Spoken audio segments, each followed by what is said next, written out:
বিসমিল্লাহির রহমানির রহিম। আজকে আমাদের ক্লাসে সবাইকে স্বাগতম। আজকে প্র্যাকটিস অফ মেডিসিন ক্লাস। আজকে আমরা এই প্র্যাকটিস অফ মেডিসিন ক্লাসটি দীর্ঘদিন ধরে আমরা করছি এবং কয়েক মাস ধরে আমরা ক্লাসটি করছি। আজকে আমাদের 17তম ক্লাস। আজকে 13/7/2024। আজকে টোটাল এই প্র্যাকটিস অফ মেডিসিনের আজকে ক্লাসটি জুড়ে আপনাদের সঙ্গে আমি থাকবো ডাক্তার গাজী সাব্বির আহমদ। আশা করছি আজকে একটি চমৎকার একটি প্রাণবন্ত ক্লাস হবে আশা করি।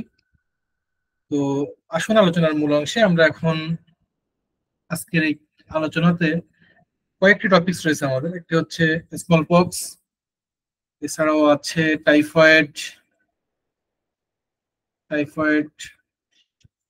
তারপরে আছে কলেরা এবং ডিসেন্ট্রি। কলেরা, ডিসেন্ট্রি, টাইফয়েড এবং স্মল পক্স, এগুলো নিয়ে আজকে আলোচনা। আমরা আস্তে আস্তে করে একটা একটা করে আলোচনা করব। প্রথমত আলোচনা করবো স্মল পক্স নিয়ে বা বসন্ত নিয়ে।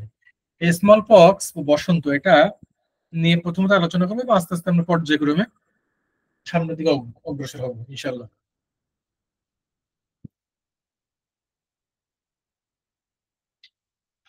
তো স্মল পক্সটা কি জিনিস মূলত? এটা এটা যদি আমরা ডেফিনিশন আমরা যদি দেখি, তাহলে এটা হচ্ছে একটা গুটি বসন্ত। এটা শরীরের মধ্যে এক প্রকার উঁচু উঁচু কিছু জিনিস হয়, এটা স্ফোটকের মতো হয় এবং এটা হলে গায়ে জ্বর হয়। এটা একটা ব্যথাযুক্ত জ্বর শরীরে হয় এবং বরাবরই বলি এটা একটা সংক্রামক রোগ। স্মল পক্স এটা একটা সংক্রামক রোগ, একজন থেকে অন্যজনে ছড়ায় এবং এটা সমস্ত শরীরে ব্যথা হবে, গায়ে জ্বর হবে এবং জ্বরের 3 নাম্বার দিনে এই স্ফোটক গুলো বের হবে। এই আর কি। যদি কখনো আরোগ্য হওয়ার পরেও এই দাগগুলো কখনো যায় না, অনেক ক্ষেত্রে থেকে যায় শরীরে। স্মল পক্স যে দাগগুলো হয়, স্পট গুলো পড়ে, এই স্পট গুলো শরীরে থেকে যায়। এগুলো কখনো অনেক ক্ষেত্রে সারা জীবন বয়ে বেড়ানো লাগে। এই স্মল পক্সের দাগগুলো শরীরে এভাবে সেট হয়ে যায়। এখন এটার কয় ধরনের হতে পারে? এটি একাধিক ধরনের হতে পারে। যেমন সিম্পল পক্স হতে পারে, এটা তরল, এক ধরনের তরল বসন্ত হতে পারে, তরল পক্স হতে পারে। এরপরে আরেকটা বলছে কনফ্লুয়েন্ট পক্স হতে পারে, সংযুক্ত পক্স হতে পারে, হম রক্তস্রাবী বসন্ত হতে পারে, হ্যাঁ, হেমোরেজিক পক্স হতে পারে, হ্যাঁ, এ ধরনের বিভিন্ন ধরনের পক্স হতে পারে। এখন যেগুলো সিম্পল পক্স, যেগুলো সেগুলো জ্বর খুব বেশি হয় না, গায়ে অল্প অল্প কিছু গুটি বের হয়। যেগুলো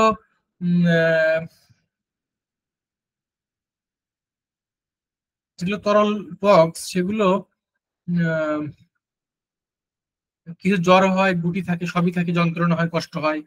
যেগুলো কনফ্লুয়েন্ট পক্স, সেগুলোতে গায়ে অধিক সংখ্যক গুটি বের হয়, হ্যাঁ, এবং গুটি একটার সাথে আরেকটি এমন ভাবে লেগে যায়, অনেক সময় ফেটে যায়, ঘায়ের সৃষ্টি হয়। হেমোরেজিক পক্সে ওই ইসের থেকে, গুটি থেকে হালকা হালকা পক্স মানে রক্ত বের হয়, রক্তক্ষরণ হয় এবং ঘাটা বেশি জায়গা ব্যাপী, মানে ব্যাপ্তিটা বেশি হয়, মারাত্মক ধরনের হয় এবং এই হেমোরেজিক পক্স অনেক সময় মানুষের মৃত্যু মৃত্যু ঘটে আর কি।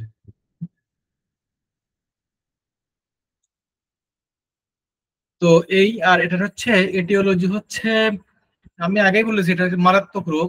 স্মল পক্স এটি খুব মারাত্মক এক ধরনের রোগ। এটি একটি ভাইরাস হতে উৎপন্ন হয়। আহ, এবং এই যে আক্রান্ত ব্যক্তির যে গুটিতে প্রচন্ড পরিমাণ যে রসে প্রচন্ড পরিমাণ জীবাণু থাকে, সো তার পাশে না যাওয়াই ভালো। এটা একটা ছোঁয়াচে রোগ, সংক্রামক। মেইনলি 3 ধরনের রোগ সৃষ্টিকারী জীবাণু রয়েছে। যেমন 1 নম্বর যদি আমি বলি, সেটি হচ্ছে ভাইরাস অফ ভেরিওলা মেজর, 2 নম্বর হচ্ছে ভাইরাস অফ ভেরিওলা মাইনর এবং 3 নম্বর হচ্ছে ভ্যাকিসিনিয়া ভাইরাস। তাহলে কি জানলাম? 3টা ভাইরাস থাকে। একটা হচ্ছে ভাইরাস অফ ভেরিওলা মেজর, একটা হচ্ছে ভাইরাস অফ ভেরিওলা মাইনর, আর একটা হচ্ছে ভ্যাকিসিনিয়া ভাইরাস, এই ভাইরাসগুলো থাকে। এর জন্য মূলত এই গুটি বসন্তগুলো, স্মল পক্স গুলো হয়ে থাকে। এর মধ্যে ভেরিওলা মেজর খুব ভয়ঙ্কর প্রকৃতির, বসন্ত রোগ সৃষ্টি করে, এবং ভেরিওলা মাইনর খুবই হালকা মৃদু প্রকৃতির হয়। এবং ভ্যাকসিনিয়া ভাইরাস যেটা, সেটা কদাচিৎ খুবই কম হয়, আবার না হয় এরকম। শীতের সাধারণত সাধারণত শীতের একদম শেষের দিকে বা বসন্তকালে এই রোগগুলো বেশি ছড়িয়ে পড়ে। এই জানলাম। এখন আমরা জানবো যে এই যে পক্স, এই যে গুটি বসন্ত, এই গুটি বসন্তের কিছু সিমটমস আমরা জানবো।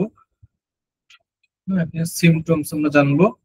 সিমটমস গুলো এরকম যে শীত বা কম্পতি জ্বর আসবে, অল্প ক্ষণে ক্ষণে গা জ্বালা করবে, বমি হবে, মাথা ঘোরাবে, চোখ মুখ লাল হয়ে যাবে, মাথায় যন্ত্রণা হবে। এগুলো সবই হচ্ছে স্মল পক্সের সিমটম। অস্থির থাকবে রোগী, সমস্ত গায়ে ব্যথা থাকবে, গলায় ব্যথা হবে, নাক দিয়ে পানি পড়বে, পানি আসবে। হ্যাঁ। আর এই রোগের প্রধান একটা লক্ষণ হচ্ছে, এটা হচ্ছে কোমরে ব্যথা থাকবে, কোমর কোমর কোমরে ব্যথা হবে। রোগের এই জীবাণুগুলো প্রবেশের 7-8 দিনের মধ্যে রোগ লক্ষণ প্রকাশ পায় স্মল পক্সের। প্রথমে শীত এবং কম্প দিয়ে রোগ আসে, এই জ্বর হয়, রোগের আক্রমণ ঘটে, প্রবল জ্বর হয়, এবং এটা 104 থেকে 5 ডিগ্রি পর্যন্ত জ্বর হতে পারে স্মল পক্সের।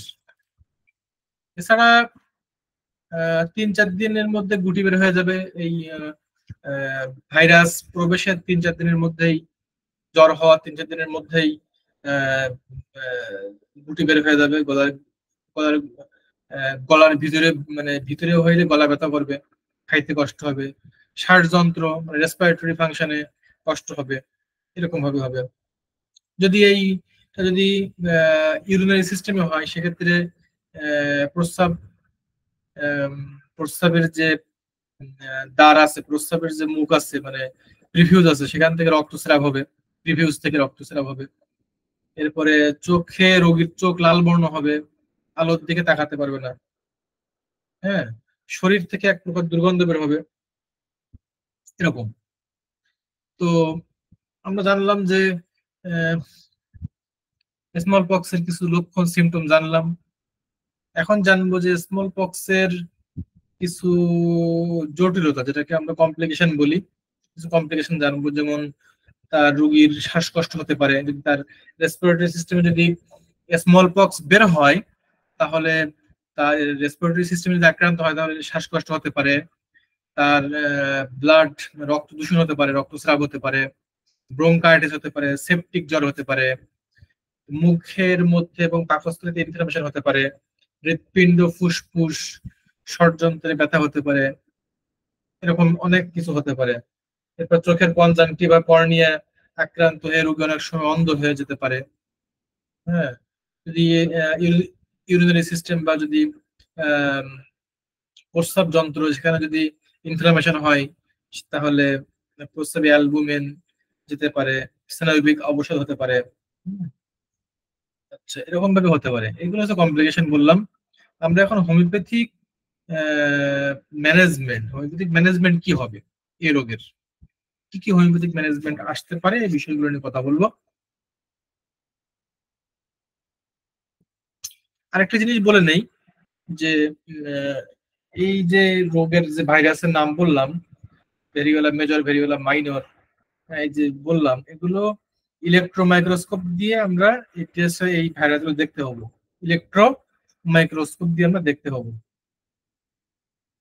সাধারণত স্মল পক্সের সিমটম গুলো খুবই স্পষ্ট, যে কোনো ডাক্তার বা যে কোনো চিকিৎসক তারা দেখলে, তার লক্ষণ দেখলে চিনতে পারবে যে এটা হচ্ছে স্মল পক্স, কারণ স্মল পক্স গুলো স্পষ্ট লক্ষণ দেয় আমাদের। এখন আমাদের হোমিওপ্যাথিক কি ম্যানেজমেন্ট হতে পারে এ রোগের? তো সেক্ষেত্রে রোগীকে প্রথমে খাদ্যপথ্য, হ্যাঁ, এগুলো দিতে হবে পথ্য, যেমন তরল খাদ্য, লঘু পথ্য, বার্লি, সাগু, এগুলো দিতে হবে।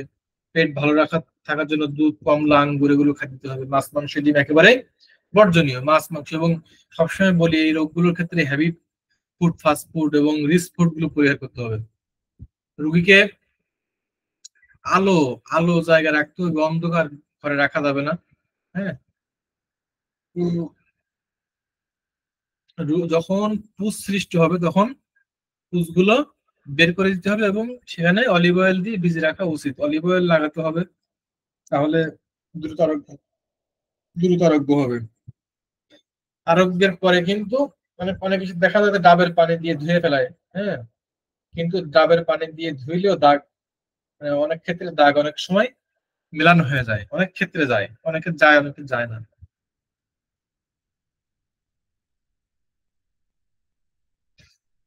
তো আমরা হোমিওপ্যাথিক অনেকগুলো মেডিসিন রয়েছে আমাদের, যেমন উম, যেগুলো আমরা ইউজ করতে পারি, যেমন ভেরিওলিনাম, ঠিক আছে, আহ, গুটিগুলিতে দ্রুত কোষ সঞ্চয় করে এবং অন্যান্য উপসর্গ দূর করে ভেরিওলিনাম, এটা দেওয়া যেতে পারে। এটা দিলে এই যে গুটিগুলো খুব তাড়াতাড়ি শুকিয়ে যাবে, আরোগ্য হবে। হ্যাঁ, ক্রোটালাস হরিডাস এটা দেওয়া যেতে পারে। কঠিন আকারের যে রোগগুলো হয় এই গুটি বসন্ত সেখানে, এবং রক্ত বসন্তে, এটা যে হেমোরোজিক যে পক্স গুলো সেখানে উপকারী ক্রোটালাস হরিডাস। এরপরে স্যারাসেনিয়া, হ্যাঁ, বসন্ত রোগের সব ধরনের উপসর্গের জন্য এই স্যারাসেনিয়া উৎকৃষ্ট একটি ওষুধ, উৎকৃষ্ট। স্যারাসিনিয়া খুব ভালো মানের একটি ওষুধ। এন্টিম টার্ট, বসন্তের যে কোনো অবস্থায় এই এন্টিম টার্ট ব্যবহার করা যায়। যদি তার শ্বাসকষ্ট থাকে, সবসময় দেখতে হবে যদি তার রেসপিরেটরি প্রবলেম থাকে তাহলে এন্টিম টার্ট প্রয়োগ করতে হবে। সালফার দেয়া যেতে পারে, তবে সালফার দিতে হবে সাবধানে, কারণ সালফার দিলে রোগের আবার অ্যাগ্রাভেশন হওয়ার সম্ভাবনা থাকে।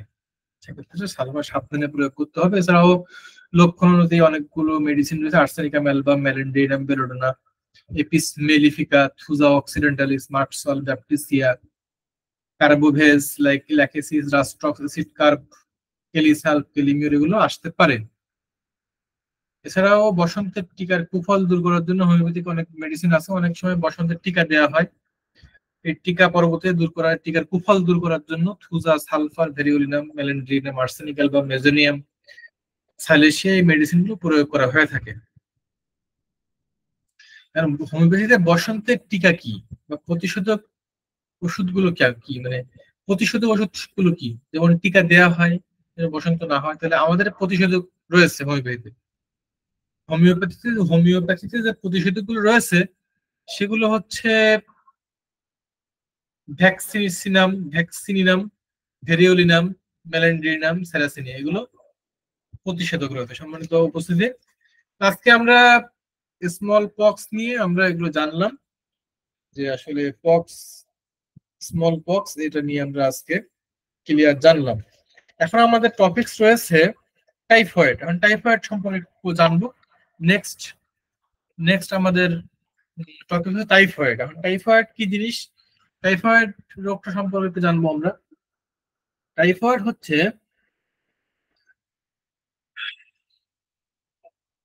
টাইফয়েড হলে মানুষের শরীরে জ্বর হয় এবং এই জ্বরে আহ, মস্তিষ্কের গোলযোগ হয়, এক মস্তিষ্কে ব্যাপক ইফেক্ট পড়ে, অনেক বেশি জ্বর থাকে এবং কোলনে তার প্রদাহ হয়। হ্যাঁ, এবং পিলিহা বিবৃতি ঘটে, পিলিহা স্প্লিনের এনলার্জমেন্ট হয়। হ্যাঁ, এবং অ্যাবডোমিনাল বিভিন্ন উপসর্গ দেখা দেয় এবং এটাকে টাইফয়েড বলে। তার আমাদের দেশে আরো অনেকগুলো নাম আছে, যেমন আন্তরিক জ্বর বলে, টাইফয়েডের আরেক নাম আছে আন্তরিক জ্বর। অর্থাৎ এটা কোলনে এই ফিভারটা দেখা দেয়, অন্ত্রে বা কোলনে জ্বর থাকে বেশি। কারণ কি, এটা হওয়ার কারণ কি? এটা একটা সংক্রামক ব্যাধি, আগেই বলি। এই টাইফয়েড হচ্ছে একটা সংক্রামক ব্যাধি। এটা জীবাণু সংক্রমণের ফলে হয়ে থাকে। সেই জীবাণুটার নাম হচ্ছে ব্যাসিলাস সালমোনিলা টাইফোসাস। ব্যাসিল ব্যাসিলাস সালমোনেলা টাইফাস, এটা হচ্ছে এই রোগের এই জীবাণু। এর থেকে মূলত এটা সংক্রামক আকারে ছড়ায় পড়ে। আর এটা হচ্ছে মাছি, পানি, খাদ্যদ্রব্য, মানুষের মধ্যে দিয়ে এই রোগগুলো বেশি ছড়ায়। আর রোগীর স্যানিটারি ল্যাট্রিন ইউজ করতে দিতে হবে রোগীর, কারণ রাস্তাঘাটে এখানে ওখানে ঝড়ে মানে ঝাঁপে বিভিন্ন গ্রামের দিকে, আড়ালে আবডালে, খেতে খামারে বিভিন্ন জায়গায় পায়খানা ফেরে, এই মল থেকে মূলত এটা ছড়ায় পড়ে গ্রাম অঞ্চলে। তো এগুলোর জন্য স্যানিটারি ল্যাট্রিন তাদের ইউজ দিতে হবে, এবং তাদেরকে রাস্তাঘাটে খোলামেলা বাথরুম করতে দিলে হবে না, সেখান থেকে এটা ছড়ায় বাতাসের মাধ্যমে। হ্যাঁ, এবং এটা বাতাসের মাধ্যমে শ্বাস প্রশ্বাসের মধ্যে ফুসফুসে কিন্তু প্রবেশ করে এই ব্যাসিলাস সালামোনেলা টাইফাস এটা। এখন এই যে টাইফয়েড, টাইফয়েড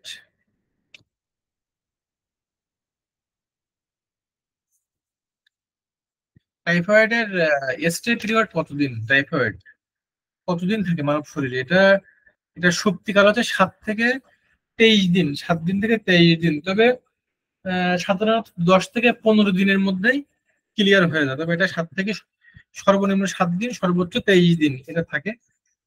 এখন জানবো এটা ক্লিনিক্যাল ফিচার গুলো কি কি। হুম, আমরা জানবো যে এটার ক্লিনিক্যাল ফিচার কি কি।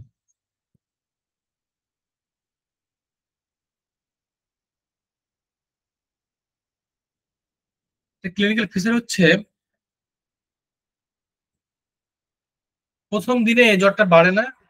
প্রথম 5-6 দিন পর্যন্ত আস্তে আস্তে জ্বরের মাত্রা 1-2 ডিগ্রি করে বাড়তে থাকে, এবং এটা প্রকৃতভাবে আরম্ভ হওয়ার পূর্বে রোগী অলসতা বোধ করে, শীত শীত বোধ করে, হিপ ব্যথা হয়, কোমরে ব্যথা হয়, হাত পা দুর্বল হয়। হ্যাঁ, জ্বর আস্তে আস্তে আস্তে আস্তে দুর্বল করে দিয়ে শরীরে তার প্রভাব বিস্তার হয় আর কি। রোগীর পেট ফেপে যায়, নাক দিয়ে রক্ত পড়ে, এগুলো কিন্তু হয়। জিহ্বা শুষ্ক থাকে, অনেক সময় কনস্টিপেশন দেখা দেয়, ডায়রিয়া হয়। হ্যাঁ, এগুলো হয়। অনেক সময় ঠোঁটের ধারগুলো ফেটে যায়, স্প্লেনের ইনলার্জমেন্ট ঘটে। হ্যাঁ, এই অন্ত্র বা কোলন গুলো ক্ষত হয়, এগুলো হতে পারে। এছাড়াও তার পেটে ব্যথা হতে পারে, লিভারের নিচে ব্যথা হতে পারে। হ্যাঁ, মুখে এই তার যে বাথরুমটা খুব দুর্গন্ধযুক্ত হতে পারে, চাউল ধোয়ার মতো হতে পারে। হ্যাঁ, মাথা ঘোরা হতে পারে, কানে ভোঁ শব্দ করতে পারে, যেহেতু সে দুর্বল থাকে, উইকনেস থাকে। ঘুম আসবে না, অনিদ্রা, নাক দিয়ে রক্ত পড়ে, রক্তস্রাব হতে পারে, যেটাকে আমরা এপিস্টাক্সিস বলি, কিন্তু সেটা এখানে হতে পারে। প্রলাপ বকতে পারে, শ্বাস প্রশ্বাসে অ্যামোনিয়ার গন্ধ আসতে পারে, এই আর কি। এছাড়াও অনেক অনেক ধরনের লক্ষণ থাকতে পারে।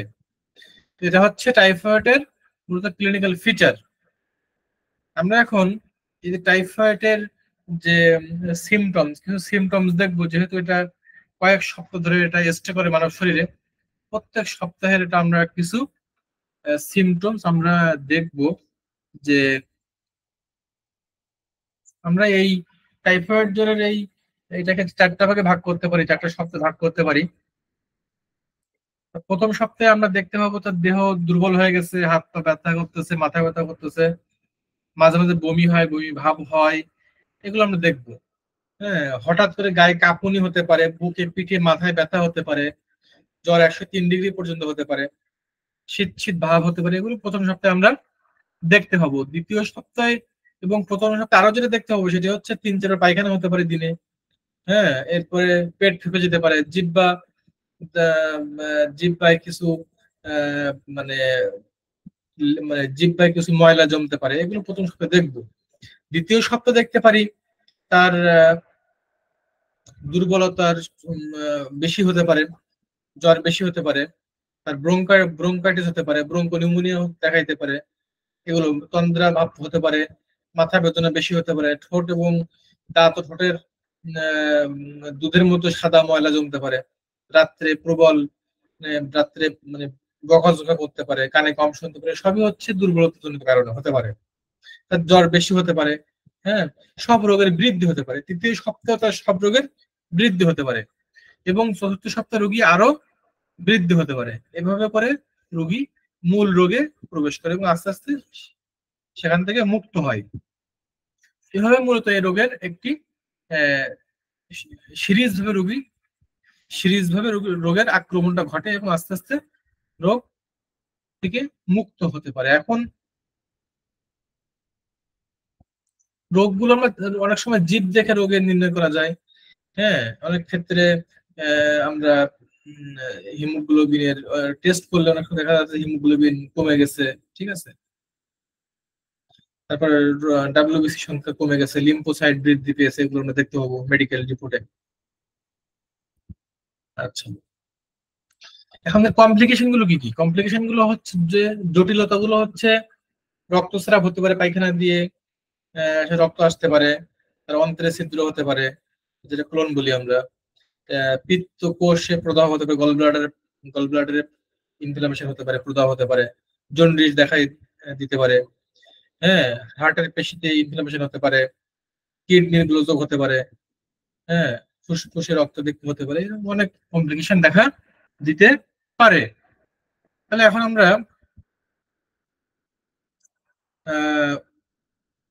হোমিওপ্যাথিক ম্যানেজমেন্ট কি? তাকে সবসময় আলো বাতাস যুক্ত ঘরে রাখতে হবে, অন্ধকার ঘরে রাখতে দিলে হবে না, এবং তাকে স্বাস্থ্যসম্মত পরিবেশে রাখতে হবে। যেহেতু সবই সংক্রামক ব্যাধি, তাহলে ময়লা খারাপ পরিবেশ এরকম পরিবেশ থাকতে দেওয়া যাবে না, ভালো পরিবেশে রাখতে হবে। এবং তার পথ্য আগে নির্ধারণ করতে হবে, তার তরল লঘু পাচ্য পুষ্টিকর খাদ্য দিতে হবে, এবং সবসময় হেভি ফুড, স্পাইসি ফুড এবং রিচ ফুড পরিহার করতে হবে। হ্যাঁ, যদি পায়খানা হয় তাহলে দুধ দেওয়া যাবে না, ঠিক আছে? ভালো ভালো খাবার দিতে হবে, কিন্তু পায়খানা হলে দুধ দেওয়া যাবে না। এখন হোমিওপ্যাথি কি কি মেডিসিন আসতে পারে? যেমন ব্যাপটেসিয়া আসতে পারে, টাইফয়েড জ্বরের জন্য উৎকৃষ্ট ওষুধ ব্যাপটেসিয়া। হ্যাঁ, প্রবল জ্বর, গায়ে ব্যথা, দুর্বলতা এগুলো হলে ব্যাপটেসিয়া। মলমূত্রে দুর্গন্ধ হলে ব্যাপটেসিয়া। জিভের মাঝখানে হলদে রঙের ময়লা জমে, এসিড মিওর আসতে পারে, জেলসিমিয়াম আসতে পারে। জেলসিমিয়াম হচ্ছে প্রাথমিক অবস্থায়, টাইফয়েডের প্রাথমিক অবস্থায় জেলসিমিয়াম দেওয়া যেতে পারে। আর্নিকা মন্টনা আসতে পারে, ব্রাউনিয়া আসতে পারে। যদি ব্রাউনিয়া চুপ করে পড়ে থাকে, নড়াচড়া করে না, ব্রেনের সিমটম থাকে। এছাড়াও অনেক মেডিসিন আছে লক্ষণ অনুযায়ী আমরা আর্সেনিকাম অ্যালবাম, ওপিয়াম, রাস্ট্রল, জেলিব্রাস, বেলোডোনা, কার্বোভেজ, ক্যালকেরিয়া কার্ব এগুলো আসতে পারে। তাহলে আমরা জানলাম টাইফয়েড সম্পর্কে, আমরা সম্যক অবগতি আমরা হলাম। এখন আমরা জানলাম যে স্মল পক্স এবং টাইফয়েড কে, আমাদের আরো কিছু আমাদের টপিকস রয়ে গিয়েছে, যেটা আজকে খুব টপিকস গুলো আজকে 4টা টপিকস, সেহেতু আমরা একটু দ্রুত ফাস্ট হচ্ছি। আজকে হচ্ছে কলেরা। এখন আমরা ভাবি কলেরা, কলেরাটা হচ্ছে মূলত এটাও আহ,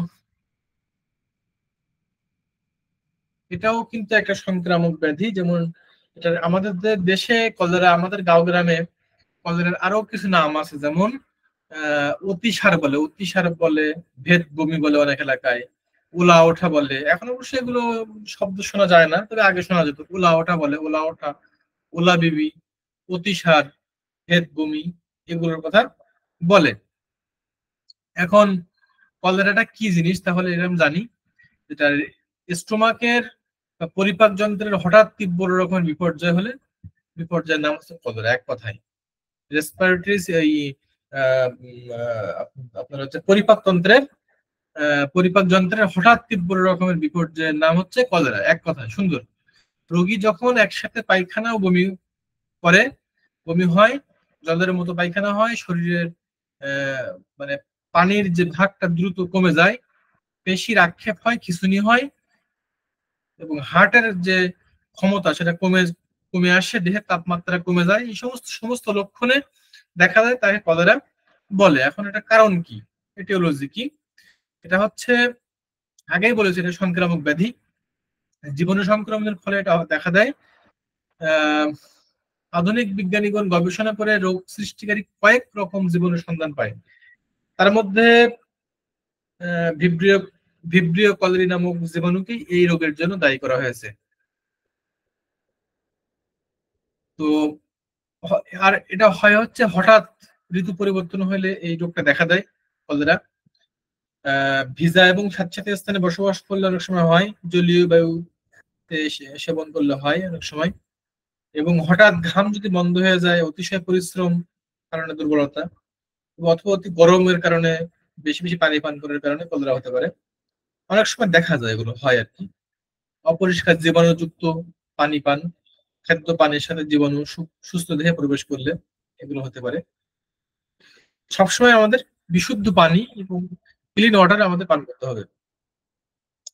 আহ কৃমি কৃমি বেশি হলেও বা অতিরিক্ত খাওয়া দাওয়া বেশি হলে, হ্যাঁ, অজীর্ণ থাকলে এগুলো হতে পারে। এখন এটার কলেরাটা কয় রকমের হয়, অনেক ধরনের হতে পারে। যেমন কলেরা ডায়ারিকা, কলেরিয়া গ্যাস্ট্রিকা, কলেরিয়া গ্যাস্ট্রোএন্ট্রিকা, কলেরিয়া একিউটা, কলেরিয়া কলেরা সিক্কা, এগুলো কলেরা ক্লাসিফিকেশন। কলেরা হেমোরেজিকা, মানে সেখানে রক্তস্রাবী কলেরা, কলেরা ইনফ্লামেটরিকা, এভাবে অনেক ধরনের কলেরা হতে পারে। তবে এই কলেরাকে মেইনলি দুই ভাগে ভাগ করা হয়।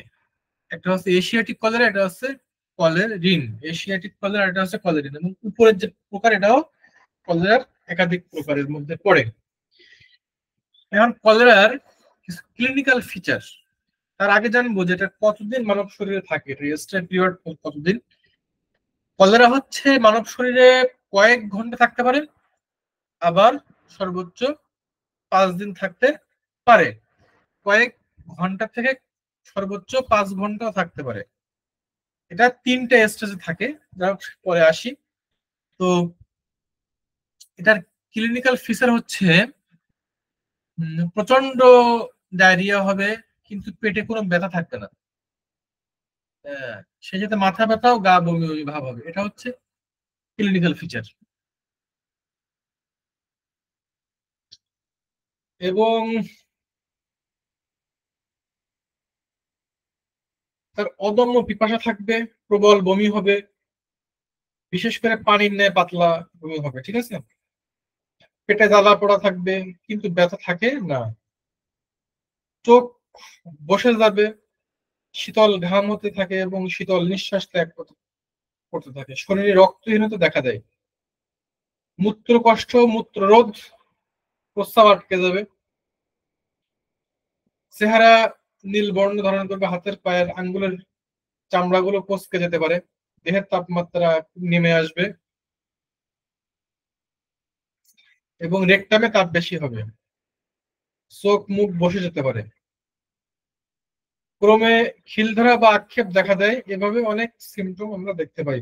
শরীরে রক্তহীনতা, রক্তহীনতা দেখা দিতে পারে, রক্ত স্বল্পতা দেখা দিতে পারে। এখন আমরা এই রোগের আহ, এই রোগের কি জানবো এখন আমরা।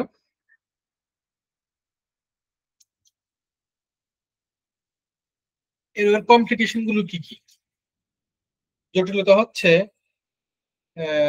ব্রঙ্কোনিউমোনিয়া হতে পারে, পেট সর হতে পারে, কার্বঙ্কল হতে পারে, বয়েল হতে পারে। কার্বঙ্কল, বয়েল এগুলো হতে পারে, টিক্কা এগুলো হতে পারে। এগুলো হচ্ছে জটিলতা। এখন এই যে কার্বঙ্কল, বয়েল এগুলো কি, ব্রঙ্কোনিউমোনিয়া কি, এগুলো আহ, অবশ্য জানা উচিত। তারপরেও বলি যে কার্বঙ্কল হচ্ছে আহ, আমাদের যে কি বলে এটা, লোমকূপের গোড়া দিয়ে ছোট ছোট ব্রণের মতো, ব্রণ মতো না, ব্রণ না, ছোট ছোট ব্যথা হয়। বয়েল মানে তো একটু বড় হয়, এরকম হতে পারে। ব্রঙ্কো নিউমোনিয়া, এটা হচ্ছে রেসপিরেটরি সিস্টেমে শ্বাসকষ্ট হতে পারে, এরকম বেডসর, হিক্কা, এগুলো হতে পারে। এখন আহ, এটার কিছু প্রতিরোধের কিছু ব্যবস্থা আহ, আমাদের নিতে হবে। এটাও হোমিওপ্যাথিক ম্যানেজমেন্টের আমরা পড়বো, কিন্তু ম্যানেজমেন্টের আগে আরেকটা জিনিস জানা উচিত, সেটা হচ্ছে প্রতিরোধের ব্যবস্থা আমাদের জানতে হবে। একটা হচ্ছে রুগীকে সবসময়ের জন্য পরিষ্কার পরিচ্ছন্ন, হ্যাঁ, এগুলো রাখতে হবে। পুকুরে নদীতে গোসল করতে দেওয়া যাবে না। জামা কাপড়, থালা বাসন কোসন এগুলো পরিষ্কার পানি দিয়ে ধুইতে বলতে হবে। বিছানাপত্র পরিষ্কার থাকতে হবে। পচা বাসি খাবার এগুলো বর্জন করতে হবে। হ্যাঁ, এই আর কি। এগুলো হচ্ছে, এছাড়াও রুগীর এক্সট্রা কেয়ার নিতে হবে আর কি। টিউবওয়েলের পানি পান করতে দিতে হবে, অথবা যদি অন্য কোনো এই উৎসের পানি খায় তাহলে 20 মিনিটের মধ্যে ফুটিয়ে সেকে খাবে, ঠিক আছে, এরকম। এখন আমরা জানবো যে হোমিওপ্যাথিক ম্যানেজমেন্ট কি। হোমিওপ্যাথিক এর একটা বিষয় হচ্ছে এটা কিন্তু হইলে অনেক সময় ডিহাইড্রেশন হয়। ডিহাইড্রেশন হইলে আমাদের এটার ব্যবস্থা করতে হবে, যেহেতু ডিহাইড্রেশন মানে হাইড্রেশন, পানি স্বল্পতা। আরে চলে গেল। Typhoid, cholera পড়তেছিলাম।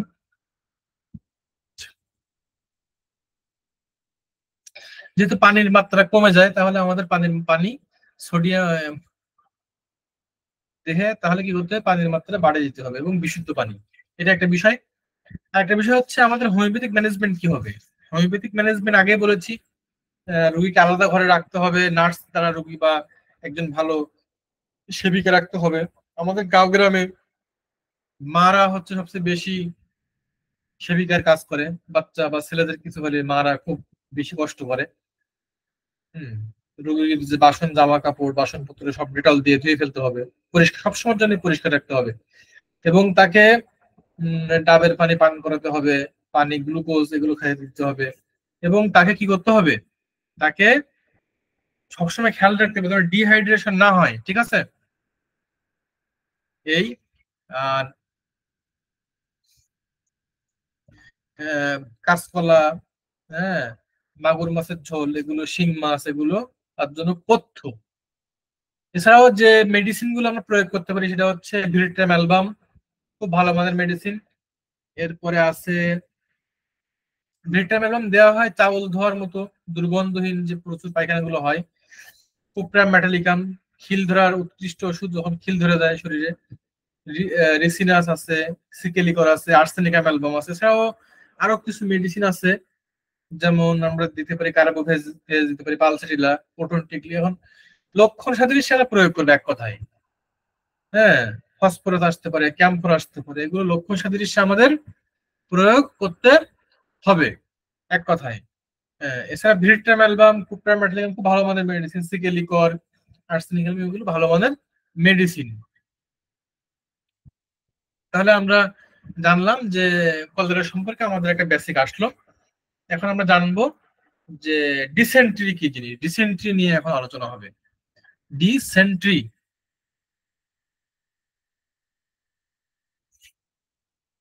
ডিসেন্ট্রিটা হচ্ছে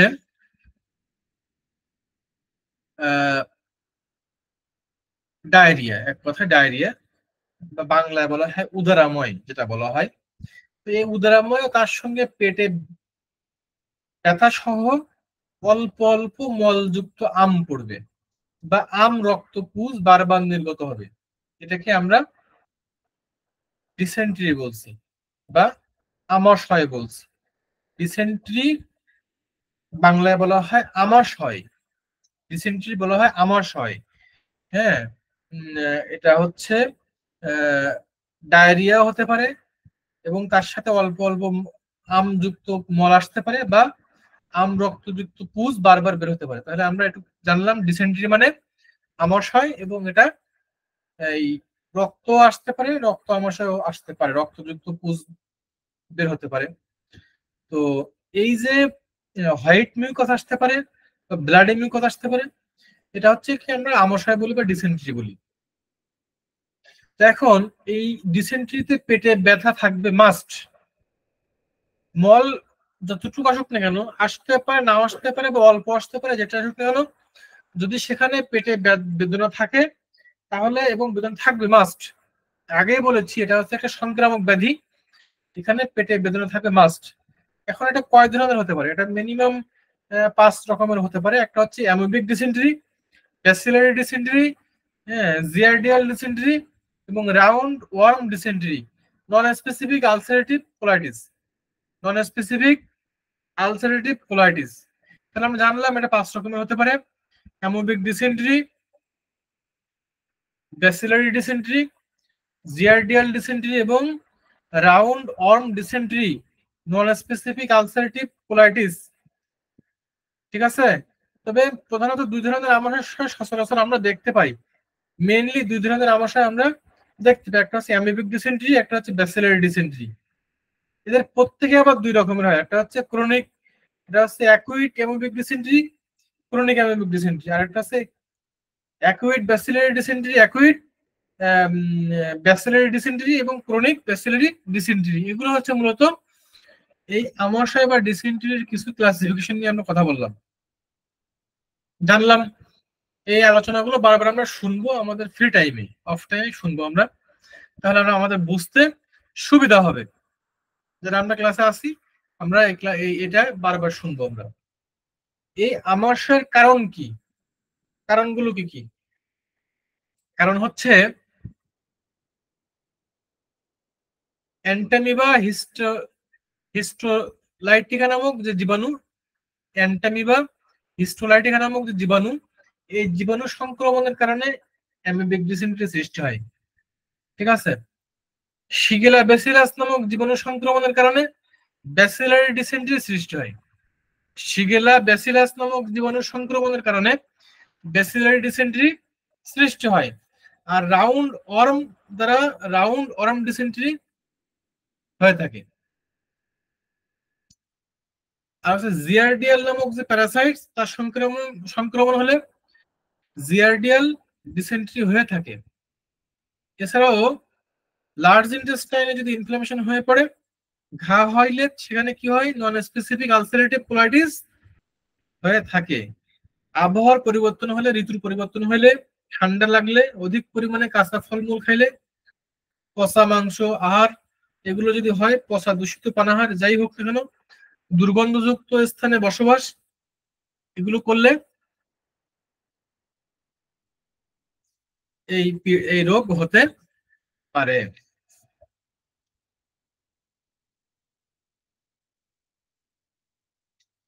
এখন এগুলোর যে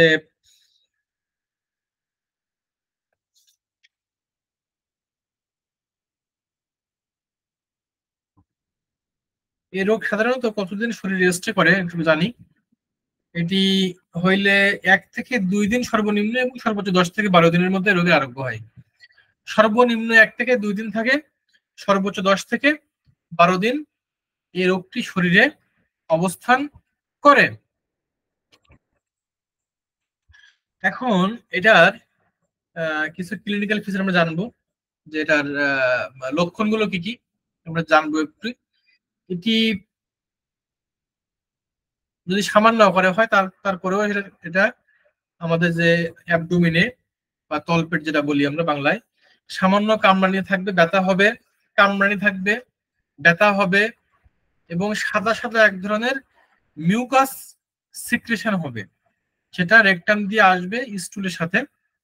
অনেক সময় সেখানে ব্লাড থাকতে পারে, সামান্য রকমের ব্লাড থাকতে পারে। আর জিহ্বায় সাদা বর্ণের ময়লা থাকতে পারে। যদি রোগটা প্রবল আকার ধারণ করে তাহলে কাপ দিয়ে জ্বর আসতে পারে, তল পেটে টানানির মতো ব্যথা হয়, হ্যাঁ, শিরপীড়া হতে পারে, তৃষ্ণা, মানে প্রবল তৃষ্ণা লাগবে, বমি হতে পারে বা বমির মতো ভাব আসতে পারে। এরপরে নাভির এই যে আম্বিলিকাল রিজনে মানে সেখানে ব্যথা আসতে পারে, ব্যথা হবে, আক্ষিপিক ব্যথা হতে পারে, মলত্যাগকালে ব্যথা হতে পারে, মলত্যাগের সময় সামান্য রক্ত আসতে পারে। এইরকম অনেক লক্ষণ আমরা দেখবো। ঠিক আছে।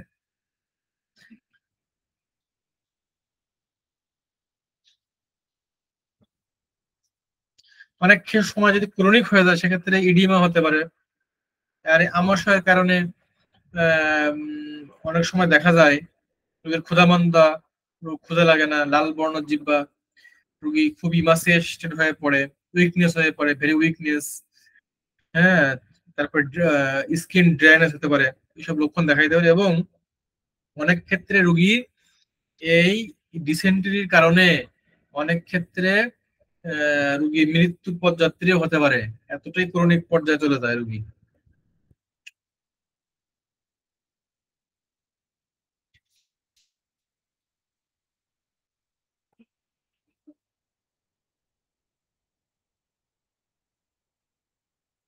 এটা আমরা প্যাথোলজিক্যাল রিপোর্টের মাধ্যমে আমরা এটা ফাইন্ডিংস করতে পারি, রোগ নির্ণয় যেটা প্যাথোলজিক্যাল ফাইন্ডিংস এর মাধ্যমে আমরা এটা করতে পারি। তাছাড়াও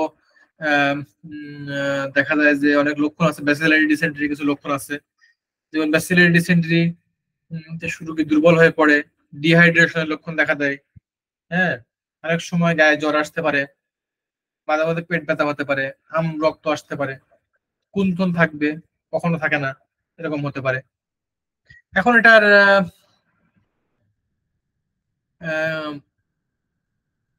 কিছু কমপ্লিকেশন থাকবে। কমপ্লিকেশন গুলো কি কি? কোলনে এন্টেরোকোলাইটিস হতে পারে, পরে আবার ক্যান্সারের ফর্ম করতে পারে এটা ক্রনিক হয়ে গেলে। হঠাৎ করে এটার কারণে ডিসেন্ট্রির কারণে কলেরা লক্ষণ দেখা দিতে পারে। আমাদের বোনসে ইনফ্লামেশন হতে পারে, এবং আমাদের গ্রন্থের মধ্যে রস সঞ্চয় হতে পারে। পেরিফেরাল নেক্রাইটিস হতে পারে।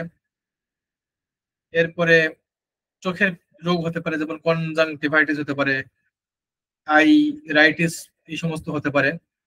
মস্তিষ্ক ঝিল্লির ইনফ্লামেশন হতে পারে। এরপরে যে আমাদের এই যে কোলন যেটা বলি আমরা, অন্ত্র যেটা বলি, সেখানে ছিদ্র হতে পারে, রক্তহীনতা হতে পারে, রক্ত স্বল্পতা দেখা দিতে পারে।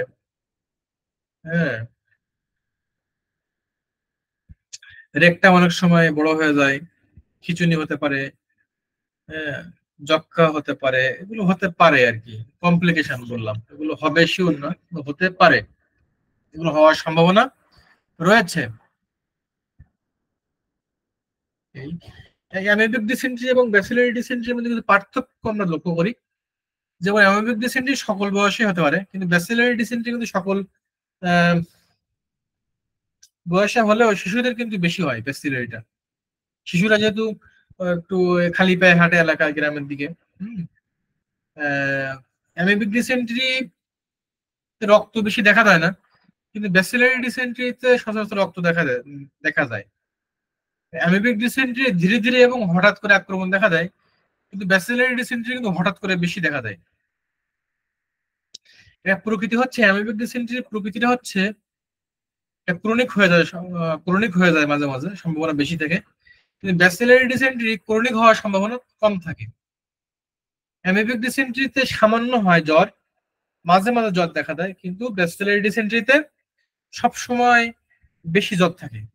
ঠিক আছে, এরকম অনেক লক্ষণ দেখা যায়। ডিহাইড্রেশনের কিন্তু আম, এই অ্যামিবিক ডিসেন্ট্রিতে কিন্তু ডিহাইড্রেশন বা কলেরা অবস্থা দেখা যায় না, কিন্তু ব্যাসিলারি ডিসেন্ট্রিতে মাঝে মাঝে ডিহাইড্রেশন এবং কলেরা অবস্থা দেখা যায়। ঠিক আছে, এগুলো লক্ষ্য করা যায়। আর অ্যামিবিক ডিসেন্ট্রি বছরের সবসময় যে কোনো সময় হতে পারে, কিন্তু ব্যাসিলারি ডিসেন্ট্রি গ্রীষ্মকাল এবং বর্ষাকালে বেশি হয়। এই এরকম বেশ কিছু আমরা পার্থক্য দেখলাম। এখন দেখবো যে হোমিওপ্যাথিক ম্যানেজমেন্ট কি আছে আসলে ডিসেন্ট্রির। হোমিওপ্যাথিক হচ্ছে কি, মানে ট্রিটমেন্ট কি হতে পারে। আমরা জানি যে আগে বলেছি সংক্রামক ব্যাধি, খুব সতর্ক থাকতে হবে, সতর্ক থাকা দরকার আমাদের। এবং এই রোগের জীবাণু সহজে অন্য শরীরে প্রবেশ করে রোগ সৃষ্টি করতে পারে, সেজন্য রোগীকে পৃথক রাখতে হবে। রোগীকে সম্পূর্ণ বিশ্রাম রাখতে হবে, কারণ রোগী সম্পূর্ণ দুর্বল হয়ে পড়বে। আগে পথ্য নির্ধারণ করে দেই। পথ্য হচ্ছে শিশুদের ক্ষেত্রে মাতৃদুগ্ধ শ্রেষ্ঠ। এছাড়াও ডাবের পানি উপকারী, বার্লির পানি উপকারী, কাঁচা বেল, আহ, যদি কাঁচা বেল পড়ে মানে হালকা তাপ দিয়ে আখের গুড় দিয়ে মাখিয়ে দেওয়া যেতে পারে। এছাড়াও বলি গরম যে মিষ্টি গুলো হয়, গরম তৈরি করে, সেই গরম মিষ্টির গরম ঝোল, এটাও কিন্তু খুব ভালো মানের একটা পথ্য হতে পারে। অথবা চিড়ার মন্ড তৈরি করে দেওয়া যেতে পারে। আহ এছাড়াও হোমিওপ্যাথিক বেশ কিছু মেডিসিন রয়েছে, যেমন অ্যাকোনাইট। রোগের প্রথম অবস্থায় আমরা অ্যাকোনাইট প্রয়োগ করতে পারি। বারবার আমরক্ত আসতে পারে, ব্লাডি মিউকাস আসতে পারে, অস্থিরতা, পিপাসা, জ্বর, পেট ব্যথা এগুলো হইলে। শরৎকালীন এবং বসন্তকালীন আমাশয়ের ক্ষেত্রে অ্যাকোনাইট বেস্ট কাজ করে। ঠিক আছে। অ্যালো সকেট্রিনা বারবার বাথরুমে যাওয়া আসা করে, হ্যাঁ, অসাড়ে অজ্ঞাতে বাথরুম হয়, হ্যাঁ, হলুদ বর্ণের মতন রোগ হয়। এবং রেকটাম দিয়ে বায়ু নিঃসরণের সময়ও কিন্তু এই মল বের হয়ে আসতে পারে, সেক্ষেত্রে অ্যালোসক্রেটিনা বেস্ট। পেট ডেকে ডেকে অনেক সময় অধিক পরিমাণে মল ত্যাগ করে, নাভি চারপাশে কামড় কামড় দেয়, এগুলোর জন্য অ্যালোসাইক্লোপিরিড বেস্ট। আরেকটি মেডিসিন বলি, খুব ভালো একটি মেডিসিন এবং এই ডিসেন্ট্রির জন্য খুব চমৎকার কাজ করে। ডিসেন্ট্রির জন্য চমৎকার একটি মেডিসিন, সেটি হচ্ছে আহ, সেটি হচ্ছে মার্কসল। হ্যাঁ, মার্কসল মেডিসিনে চমৎকার কাজ করে ভালো। মার্কসল এবং মার্ক পর দুইটি খুব ভালো মানের মেডিসিন, মার্ক পরও দেওয়া যেতে পারে। সেক্ষেত্রে হোয়াইট মিউকাস আসলে আমরা মার্কসলকে টার্গেট করতে পারি, এবং যদি ব্লাডি মিউকাস আসে সেক্ষেত্রে মার্ক পরকে আমরা টার্গেট করতে পারি। এবং সাথে নাভির চারপাশে ব্যথা ব্যথা থাকবে, কুন্থন থাকবে, ঠিক আছে। মধ্যরাতে এই রোগ, মার্কসল রোগীরা মধ্যরাতে বৃদ্ধি হয়, প্রস্রাব কম হবে, এরকম এই লক্ষণে আমরা মার্কসল প্রয়োগ করতে পারি। পডোফাইলাম দিতে পারি, শিশুদের আমার সঙ্গে পডোফাইলাম আসবে। হ্যাঁ, পলচিকাম মেডিসিন সাদা, হোয়াইট মিউকাস পলচিকাম আসতে পারে। এছাড়াও লক্ষণ অনুসারে কুর্চি, ওয়েল কুর্চি, কুর্চি, ফসফরাস, হ্যাঁ, nux vomica, petroleum, rhus tox, acid nitricum, ipecac, carbo veg, সালফারিক মেডিসিন গুলো আমরা লক্ষণ অনুসারে আসতে পারে। এটি আজকে আমরা আলোচনা করলাম। তাহলে আজকে আমরা কয়েকটি বিষয় নিয়ে আলোচনা করলাম। আমরা ডিসেন্ট্রির আমরা ডিটেলস আলোচনা করলাম, আমরা ডিসেন্ট্রি জানলাম, এরপরে জানলাম আমরা কলেরা, কলেরা সম্পর্কে ডিটেলস আমরা আলোচনা শুনলাম। এরপরে টাইফয়েড নিয়ে আমরা আলোচনা করেছি, টাইফয়েডের ডিটেলস আমরা আলোচনা করার চেষ্টা করেছি। স্মল পক্স নিয়ে আমরা আলোচনা করেছি। এখন এই আলোচনাগুলো আমাদের টপিকসে ছিল, এই আলোচনাগুলো শেষ করলাম। এই আলোচনাগুলো শেষের মধ্য দিয়ে আজকে সবাইকে ধন্যবাদ জানাচ্ছি ক্লাসে উপস্থিত থাকার জন্য। যদি কারোর কোনো কোশ্চেন থাকে আপনারা এরপরে আপনারা আলোচনা আমাকে প্রশ্ন করতে পারেন। তো এর মাধ্যমে আজকে ক্লাসটি এখানে শেষ করছি। ধন্যবাদ সবাইকে। আজকের আলোচনা এখানে শেষ।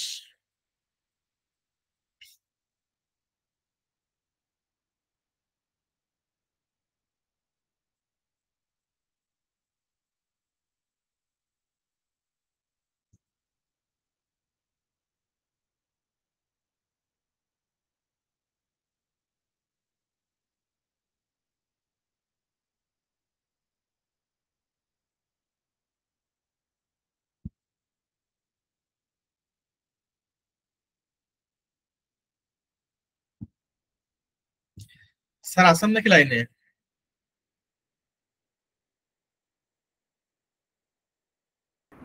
স্যার রেকর্ডিং অফ করবো স্যার? জি, রেকর্ডিং অফ করে দেন।